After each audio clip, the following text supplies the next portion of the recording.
রাজ্য জুড়ে শীতের আমেজ। পশ্চিমে হাওয়ার দাপটে নিম্নমুখী পারদ, আর পশ্চিমের জেলার তাপমাত্রা 15 ডিগ্রির কাছাকাছি। 3-4 দিনে পারদ নামতে পারে আরো 3 ডিগ্রি, এমনটাই জানাচ্ছে হাওয়া অফিস। 3 জায়গা থেকে আমার 3 প্রতিনিধি রয়েছে। আমার সঙ্গে পুরুলিয়া থেকে রয়েছে ইন্দ্রজিৎ, আমার সঙ্গে রয়েছে ঝাড়গ্রাম থেকে রাজু এবং বিষ্ণুপুর বাঁকুড়া থেকে রয়েছে দেবব্রত। আমি প্রথমেই পুরুলিয়াতে যাব। পুরুলিয়ায় আমার সঙ্গে রয়েছে ইন্দ্রজিৎ, আমরা জানি পুরুলিয়া মানেই হলো এই জেলা যেখানে সব থেকে বেশি গরম পড়ে এবং সব থেকে বেশি ঠান্ডাও আমরা দেখেছি। এই মুহূর্তে 15 ডিগ্রির কাছাকাছি তাপমাত্রা, এবং তোমাকে দেখেও বোঝা যাচ্ছে এই শীতের সমস্ত পোশাক মানুষজন পরতে শুরু করেছে, বোঝা যাচ্ছে। কিরকম দেখতে পাচ্ছ, ছবিটা ঠিক কি?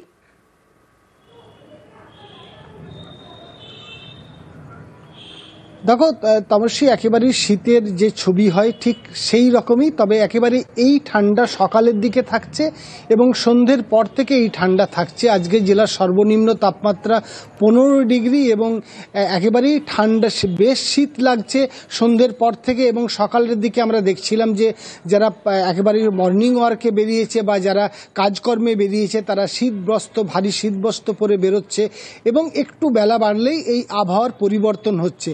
ফলে সকালের দিকে বেশ ঠান্ডা থাকছে এবং ঠিক সন্ধ্যের পর থেকে ঠান্ডার দাপট একই রকম।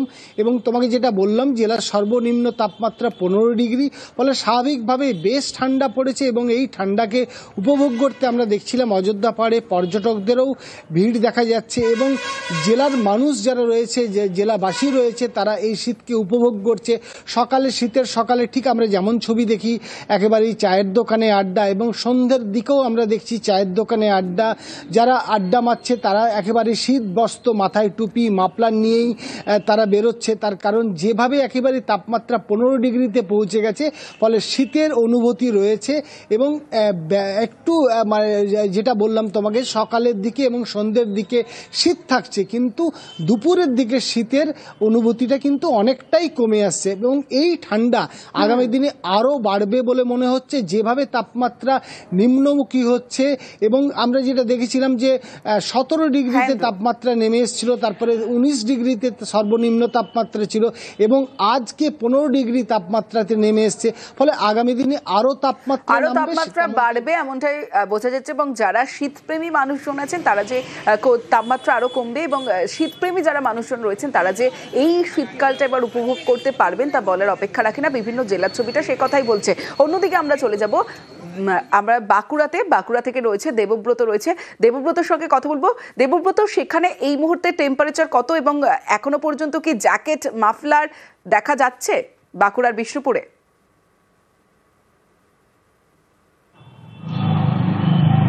একদমই, দেখো শীতের স্পেল যে ধীরে ধীরে শুরু হচ্ছে তা বলাই চলে, কারণ সকাল থেকেই একেবারে শীতের ছবি। সকালবেলায় ভারী পোশাকে বেরোতে হচ্ছে সাধারণ মানুষে। শুধুমাত্র সকাল নয়, বেলা বাড়ার সাথে সাথে রোদ থাকলেও বেলা ডুবার সঙ্গে সঙ্গেই কিন্তু আবারও দেখতে পাওয়া যাচ্ছে ভারী পোশাকে সাধারণ মানুষ বেরোচ্ছে।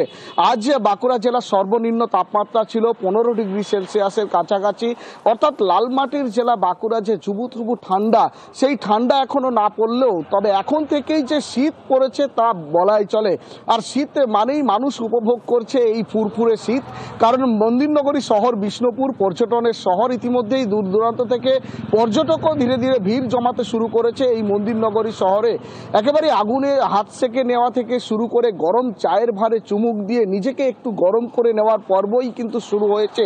সকালে যেমন ভারী পোশাকে গন্তব্যে সাধারণ মানুষকে দেখতে পাওয়া যাচ্ছে, রোদ বাড়ার সঙ্গে সঙ্গে সেই শীত ধীরে ধীরে উধাও হলেও বেলা ডুবার সঙ্গে সঙ্গেই কিন্তু প্রচুর পরিমাণে আবারও শীত বাড়ছে। এই সময় যে সমস্ত মানুষ গন্তব্যে বেরিয়েছে, সাধারণ মানুষ, তাদের কিন্তু প্রত্যেকের গায়েই ভারী পোশাক, কারণ গরমের পোশাক। তোমার মাধ্যমে আমরা আমাদের দর্শকদের দেখাচ্ছি বিভিন্ন জেলার ছবিটা দেখলেন, পুরুলিয়ার ছবি দেখালাম, বাঁকুড়ার ছবি দেখালাম, এবার ঝাড়গ্রাম থেকে রয়েছে রাজু, এই মুহূর্তে ঝাড়গ্রামের টেম্পারেচার কত এবং কি ছবি উঠে আসছে রাতের ছবিটা? কারণ প্রত্যেকটা জেলাতেই দেখছি যে সকালের দিকে শীত থাকছে, মাঝে বেলা বাড়লে একটুখানি গরম অনুভূতি হলেও সন্ধে নামলেও আবার সেই শীতের আমেজ।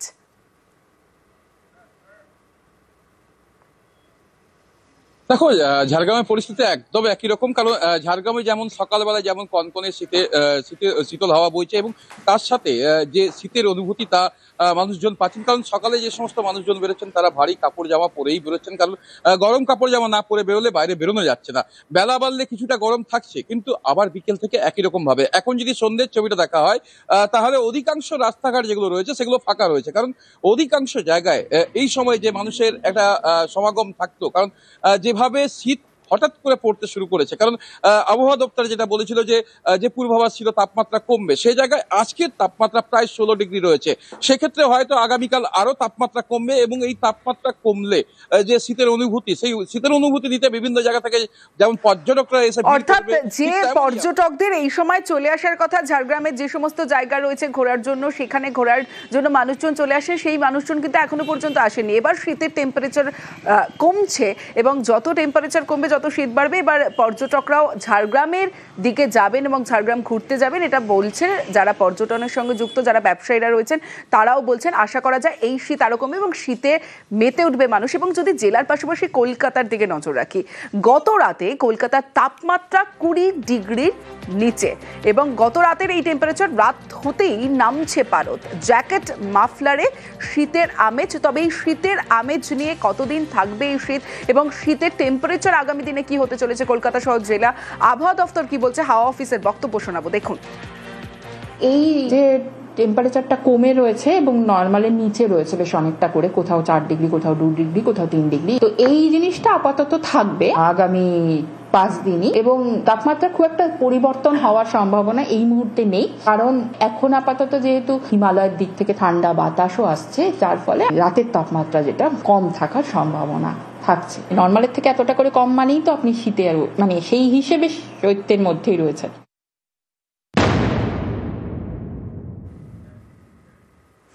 নিউজরুম লাইভে এবার অন্যান্য খবরের দিকেও নজর রাখতে হবে। সল্টলেকে সোনা ব্যবসায় খুনে চাঞ্চল্যকর তথ্য। ধৃত 2 অভিযুক্তকে জেরা করে পুলিশ জানতে পেরেছে 28 অক্টোবর 6 জন মিলে মারধর করেন সোনা ব্যবসায়ীকে। বেল্ট খুলে মারেন রাজগঞ্জের বিডিও প্রশান্ত বর্মন। চর, ঘুষি, লাথি কিছুই বাদ দেননি। মারধরের জেরেই মৃত্যু হয় স্বপন কামিল্লার। এরপর বিডিওর নির্দেশে নীলবাতির গাড়ি করে সোনা ব্যবসায়ীর দেহ ফেলা হয় যাত্রাগাছিতে।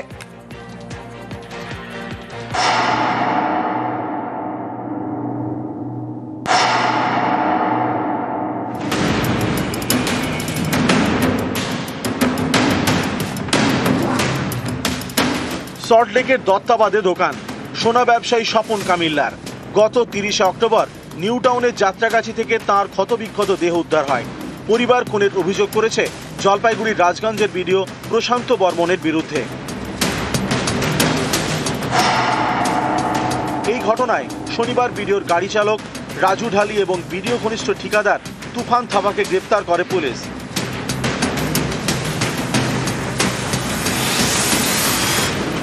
তাদের জেরা করে মিলেছে চাঞ্চল্যকর তথ্য। তদন্তকারীরা জানতে পেরেছেন 28 অক্টোবর নিউ টাউনের বহুতলে সোনা ব্যবসায়ীকে নিয়ে যাওয়া হয়। সেখানে তাকে 6 জন মিলে মারধর করেন।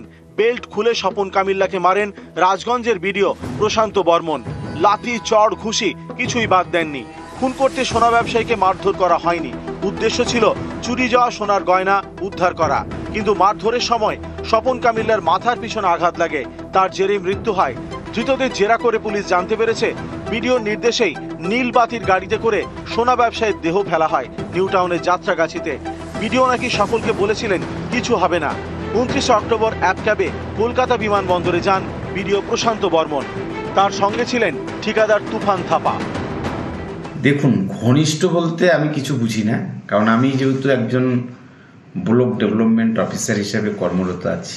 আমি একটা কথা আপনাদেরকে বলছি, আগাম বলছি, যে আমি আগেও বলেছি এটা ষড়যন্ত্র চলছে, চক্রান্ত চলছে। ষড়যন্ত্রকারীরা বেশি দূর আর দৌড়াতে পারবে না, কারণ ষড়যন্ত্রকারীদের পরাস্ত হবেই, কারণ বিচার বিভাগ আছে। বিডিওর মুখে বারবার শুধু ষড়যন্ত্রের তত্ত্ব, কিন্তু তদন্তের তথ্য বলছে অন্য কথা। পুলিশ আগেই জানতে পেরেছে 29 অক্টোবর কলকাতা থেকে বিমানে শিলিগুড়ি ফিরে যান প্রশান্ত বর্মন। এবার ধৃতরাও জেরায় স্বীকার করেছেন 29 অক্টোবর অ্যাপ ক্যাবে কলকাতা বিমানবন্দরে যান বিডিও প্রশান্ত বর্মন। সঙ্গে ছিলেন ঠিকাদার তুফান থাপা। এই ঠিকাদার নাকি রাজগঞ্জের বিডিওর বন্ধু। তুফানের বাড়ি আলিপুরদুয়ারের কালচিনির চিনচুলা চা বাগানে। প্রতিবেশীদের দাবি বিডিওই ফাঁসিয়েছেন তুফানকে। हम लोग तो छोटे से देखा है उसको, तूफान को, जो ऐसा काम करते हुए आज तक नहीं सुना। किसी ने फंसाया होगा शायद इसको। वो किसका साथ में आप क्या क्या काम करते हो उसको तो बड़ा बड़ा आदमी कॉन्ट्रैक्टर सब है, एक किसके साथ में काम करते हो सबको तो हमको उतना मालूम नहीं है। সোনা ব্যবসায়ী খুনে গ্রেপ্তার 2। নিহতের পরিবারের প্রশ্ন, রাজগঞ্জের বিডিও প্রশান্ত বর্মনকে কেন গ্রেপ্তার করছে না পুলিশ? ড্রাইভারকে গ্রেপ্তার করলে কি হবে? আমার কিছু লাভ নেই। আমি যে মেরে ফেলছে প্রশান্ত বর্মা তাকে গ্রেপ্তার করতে চাই, তাকে গ্রেপ্তার করুন। শনিবার দিনভর রাজগঞ্জের অফিসে দেখা যায়নি খুনে অভিযুক্ত বিডিও প্রশান্ত বর্মনকে। সন্ধ্যের পর তিনি অফিসে ঢোকেন।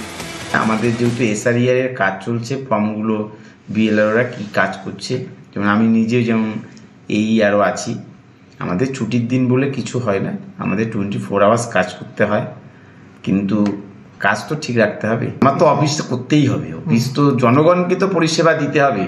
এই জন্য আমি একটা কথা বলি, জলপাইগুড়ি জেলায় যত ব্লক রয়েছে পারফরমেন্স দেখুন না। আমি যে টেবিলে এসেছি একটা ফাইল নিয়ে। নিউজ 18 বাংলা।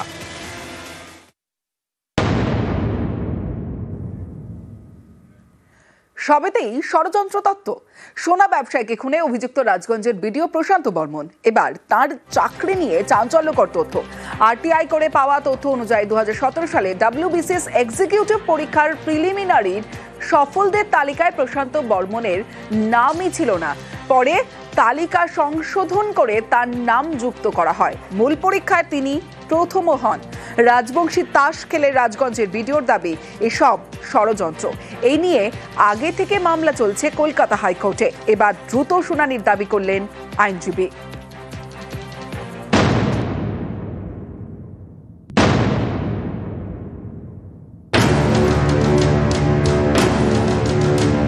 প্রশান্ত বর্মন জলপাইগুড়ির রাজগঞ্জের বিডিও। তার বিরুদ্ধে সোনা ব্যবসায়ীকে খুনের অভিযোগ করেছে নিহতের পরিবার। এখানেই শেষ নয়, তার চাকরি নিয়েও গুরুতর অভিযোগ। এই দেখুন, এটা WBCS এক্সিকিউটিভ পরীক্ষার 2017 সালের মেরিট লিস্ট। প্রথম নাম প্রশান্ত বর্মন, অর্থাৎ তিনি WBCS পরীক্ষায় ফার্স্ট। এই নিয়ে আরটিআই করা হয়, তৈরি হয় বিতর্ক। আরটিআই করে পাওয়া জবাব এখন প্রকাশ্যে এসেছে। 2017 সালের WBCS এক্সিকিউটিভ পরীক্ষায় সফলদের তালিকা পাবলিক সার্ভিস কমিশনের ওয়েবসাইটে দেওয়া হয়। 2017 সালের 13 এপ্রিল ওয়েবসাইটে লিস্ট প্রকাশ করা হয়। প্রশান্ত বর্মনের রোল নাম্বার 1700353 সফলদের তালিকায় ছিল না।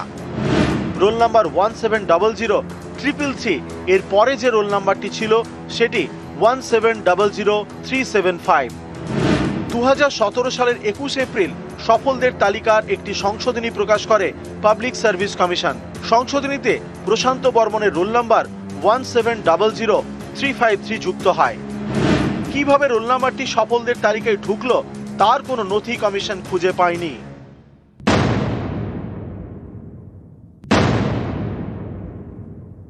আমি বিডিও রাজগঞ্জ প্রশান্ত বর্মন আগেও বলেছি, এটা ষড়যন্ত্রের শিকার। প্রশান্ত বর্মনকে কালিমালিপ্ত করবার চেষ্টা।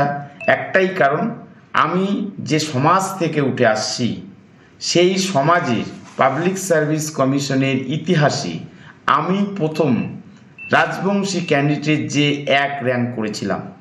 তখন থেকে আমার পিছনে লেগেছিল, আমার মৃত্যু পর্যন্ত তারা লাগতেই থাকবে, এবং আমার মৃত্যু যদি কখনো হয় সেটাও হয়তো একদিন বিতর্কের কারণ হয়ে দাঁড়াবে। পাবলিক সার্ভিস কমিশন উত্তর দিয়ে বলছেন যে তিনি প্রিলিতে কোয়ালিফাই করেননি।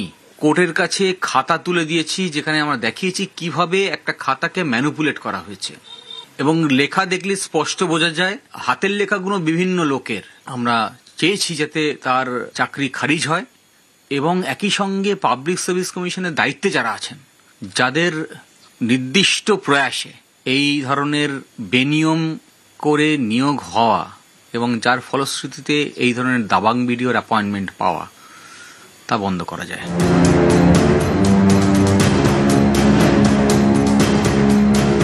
নিউজ 18 বাংলা।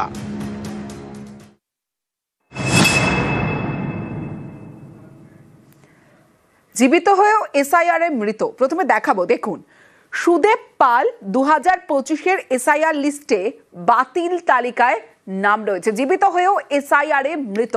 কসবায় এসআইআর এ মৃতের তালিকায় জীবিতের নাম।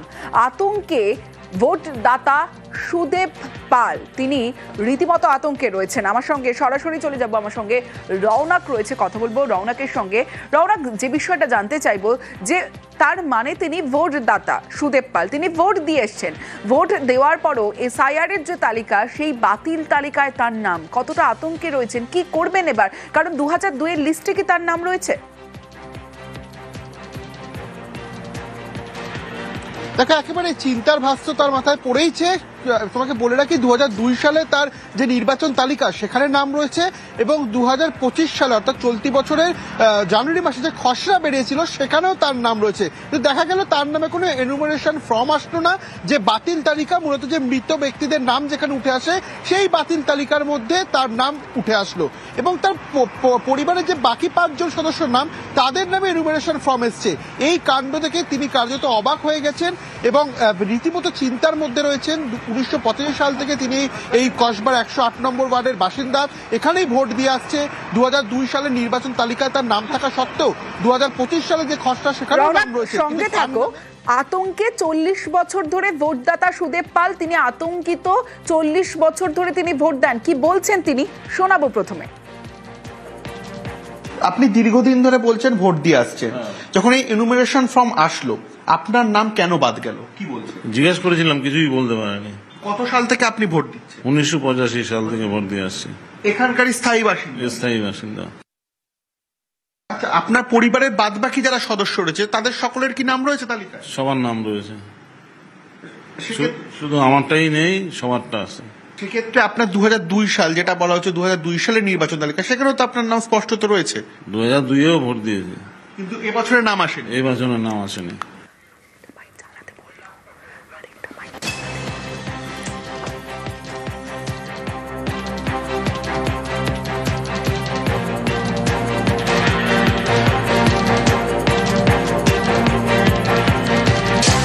কেন উঠে আসলো? যখন আপনি বিএলওকে প্রশ্ন করেছিলেন বা জিজ্ঞেস করেছিলেন, তখন তারা কি বলল? কোনো উত্তর দিতে পারেনি, কিছুই বলতে পারেনি।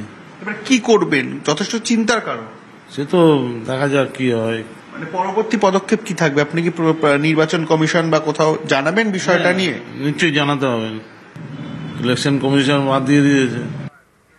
রওনাক রয়েছে আমার সঙ্গে। রওনাক, জীবিত হয়েও এসআইআর এ মৃত, যেখানে এসআইআর এর যেখানে নিয়ম রয়েছে 2002-এর ভোটার লিস্টে যদি নাম থাকে তাহলে তিনি মানে 2002-এর ভোটার লিস্টে নাম থাকতে হবে, তার নামও রয়েছেন 2002-এর ভোটার লিস্টে, কিন্তু তারপরেও যে বাতিল তালিকা, সেই তালিকায় নাম রয়েছেন। এরপর তিনি কি করবেন, কি বলছেন তিনি? তাকে একেবারে তিনি নির্বাচন কমিশনে অভিযোগ জানাবেন এবং স্থানীয় জনপ্রতিনিধি তার কাছেও গোটা বিষয়টি তুলে ধরেছেন, এবং তিনি যে বিষয়টি নিয়ে চিন্তিত, যখন তার বাড়িতে বিএলও আসে এবং কেন তার নাম বাদ দেওয়া হলো, তিনি জীবিত রয়েছে, 2002 সালের নির্বাচন তালিকায় তার নাম রয়েছে, এবং সবথেকে গুরুত্বপূর্ণ, গত বছর তিনি ভোটও দিয়েছেন এবং চলতি বছরের যে খসড়া সেখানেও নাম রয়েছে।